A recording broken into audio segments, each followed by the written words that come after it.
రాత్రి 2 గంటల వరకు పడుకోకుండా ఉంటున్నారా? అయితే మీ హార్ట్ సైలెంట్ గా డ్యామేజ్ అయ్యే అవకాశం ఉంది.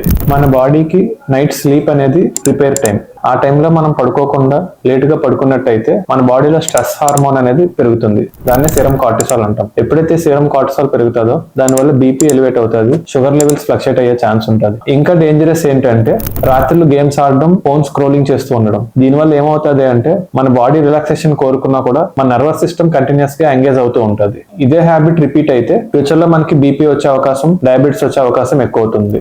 ఎస్పెషల్లీ రాత్రి 2 వరకు ఫోన్ స్క్రోల్ చేస్తూ ఉండేవాళ్ళు minimum 6 to 7 hours quality sleep ఉండేలా చూసుకోవాలి. లేదు అంటే బాడీకి రిలాక్సేషన్ టైం లేక ఫ్యూచర్ లో మనకి heart attack and paralysis risk పెరిగే అవకాశం ఉంటుంది. హెల్దీ స్లీప్ అనేది మనకి లగ్జరీ కాదు, ఒక బేసిక్ రిక్వైర్మెంట్. ఈ రీల్ ని మీకు తెలిసిన వాళ్ళు ఎవరైనా డైలీ లేట్ నైట్ పడుకునే వాళ్ళకి షేర్ చేసి హెల్త్ గురించి ఇంపార్టెన్స్ వాళ్ళకి తెలియజేయండి. Thank you.